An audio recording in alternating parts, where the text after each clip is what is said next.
A very good afternoon to you and welcome to this Monday edition of the Lunchtime News. I'm Nadim Majid. Let's first take a look at your headlines. The government is to deploy a special team to Somalia to obtain information regarding the 6 Sri Lankan fishermen held captive by Somali pirates. The Ministry of Health says there is no cause for fear regarding the current status of the Special Care Baby Unit at the Mahamodara Hospital. China's annual National People's Congress begins. On to those stories in detail. The government has decided to deploy a special team to Somalia next week to obtain information regarding the 6 Sri Lankan fishermen who have been held captive by Somali pirates. The Ministry of Fisheries and Aquatic Resources Development states that the delegation will hold discussions with the representatives of Netherlands to the Ministry of Fisheries in Somalia. A representative from each of the missing fishermen's families will also be included in this delegation. The 6 fishermen had left the Negombo harbour for fishing activity on board the Nimeshadua vessel last September. The owner of the vessel has stated that the Somalian pirates had requested $6 million as ransom in order to release the 6 Sri Lankan fishermen. Meanwhile, health authorities warn the public to refrain from consuming water or fish from the Lunu Oya in Puttlam. The chairman of the All Island Public Health Inspectors Union, Upul Rohana, says investigations have commenced into the sudden deaths of fish in the Lunu Oya.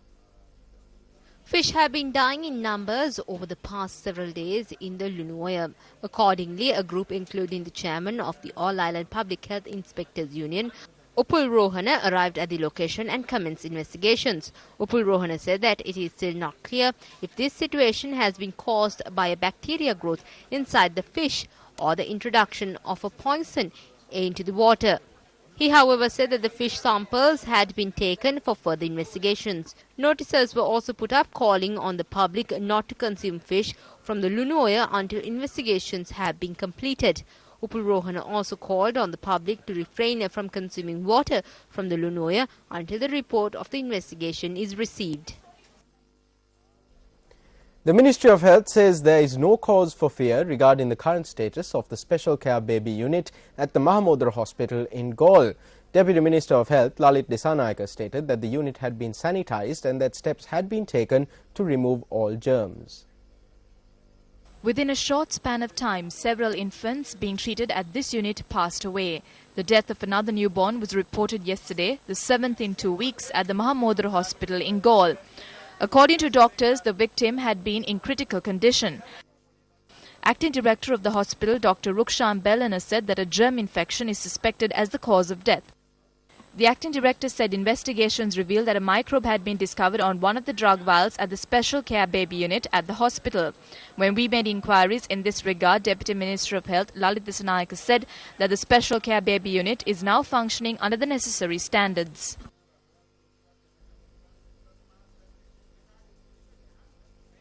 On a separate note, opposition leader Ranil Wickremesinghe says the cost of goods will increase further in the future. He made this statement at a rally held in Wenappuwa yesterday.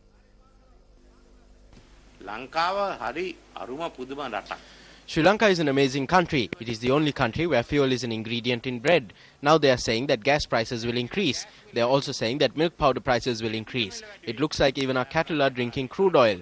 People are living with much difficulty. Prices of goods are escalating. We can see that when the Sinhala New Year comes and when Vesak comes. There will be no Christmas this year. You can forget about that.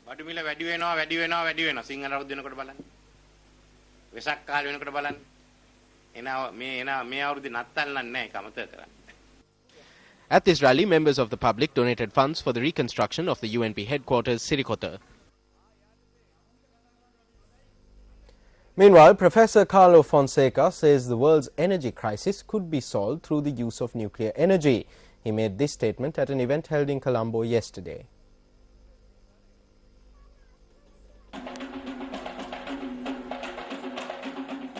The 18th Colombo Model United Nations sessions concluded yesterday. 500 students from local and foreign schools participated at this year's Model UN.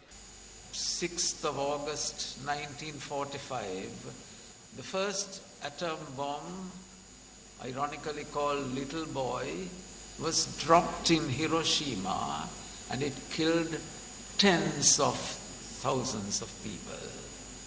But it gives us an insight into the power of atom bomb, and later on the hydrogen bomb, the nuclear weapons, the energy that can be derived from nuclear energy, the energy that can be derived from nuclear. Awards were presented to several schools in recognition of their achievements at the Model UN. A group of Sri Lankan fishermen had rescued an Indian sailor who had fallen overboard from an Indian merchant vessel. Navy media spokesperson Commander Kosala Warnakulasuriya stated that the sailor had fallen overboard 3 days ago in the seas off the coast of Trincomalee. He stated that based on information received by the Navy, a search operation had been carried out in the said area during the past few days. Now, during the search operation launched by the Navy, information had come to light that a group of Sri Lankan fishermen had in fact rescued the sailor in question. The Navy had detected the fishing boat with the Indian sailor last night. Commander Kosala Warnakulasuriya further stated that the Indian sailor had been admitted to the Trincomalee hospital for treatment. The driver of a tipper was killed in a road accident this morning in the Beliatta area in Walasmulla. According to the police, the tipper had veered off the road and toppled thereafter. The accident had taken place near Gallattara area along the Walasmulla-Beliatta main road this morning. The victim, Milan Menaka, is a 30-year-old resident of the Muangama area in Hingurana. The police state that the accident was a result of excessive speeding.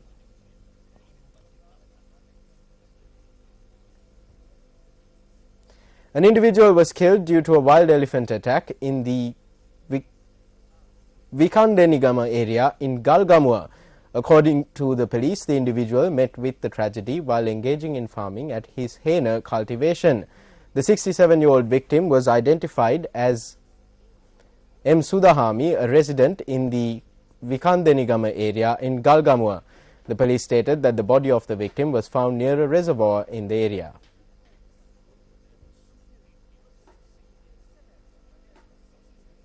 Farmers in Ampara are facing severe hardships due to their inability to sell their harvest of corn. They attribute this situation to the non-availability of a stipulated price for their corn. With the dry climatic conditions prevalent in the Ampara district, farmers in several villages such as Mahoya, Padiyatalawa and Serankada grow maize. These farmers harvest their crops with a bundle of hope to sell their produce for a good price.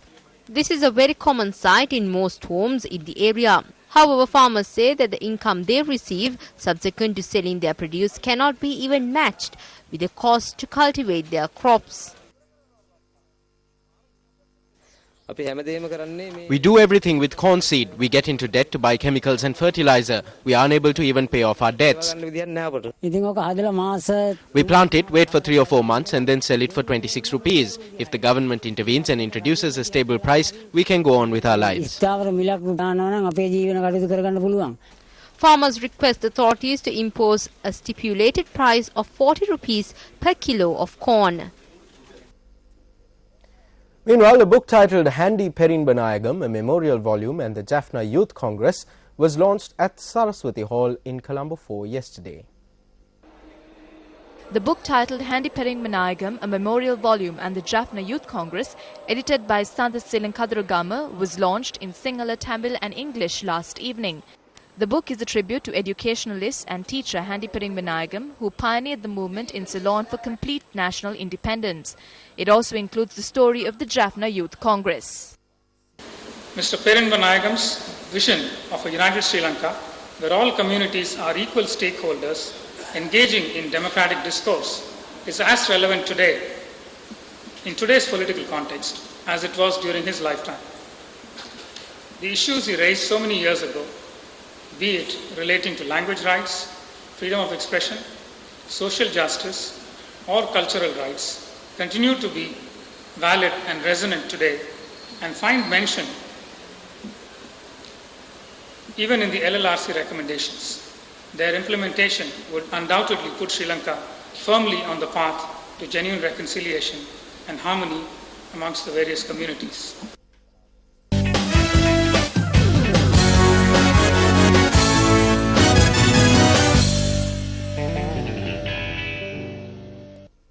We start off your sports news this afternoon with a look at the All-Ireland Marathon Championships in Kuliapitia. Ajit Bandara of the Sri Lanka Army won the Men's Open Marathon at the All-Ireland Marathon Championships held in Kuliapitia. Dhammika Malkhanti of Police Sports Club won the women's event. 1,700 athletes participated in the schools and open categories. Distances were set at 21 kilometers for the men's open and 10 kilometers for the schools category. Athletes from Madhividyalaya in Kuliapitia came in first, second and third in the girls' schools category. Nishanti Dilshani was placed first, while Manisha Ishani and Amita Malshani came in second and third respectively. Meanwhile, Dhammika Malkhanti registered victory in the women's open event. Disna Malkhanti of the Sri Lanka Army came in second, while Ruwani Nisansala came in third. While Ajit Bandara was placed first in the men's open, K.S. Gunasekara, also of the Sri Lanka Army, came in second. Gayan Chaturanga of the Sri Lanka Air Force came in third. In rugby news, Dharmaraja College Kandy has won the All-Ireland Schools Rugby Sevens tournament. Dharmaraja College defeated Kingswood College Kandy to emerge champions. This is the first All-Ireland Rugby tournament to be held this year. Anand College Colombo defeated Zahira College Colombo 19-5 to win the Shield Championship. Royal College Colombo defeated Lumbini College 22-0 to win the Bowl Championship.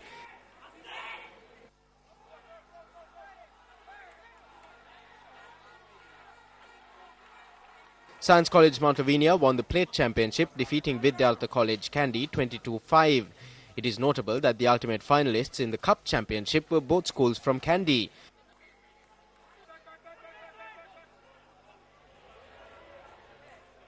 Dharmaraja College narrowly beat Kingswood 19-17 to register victory after the half-time scoreline read 12-all.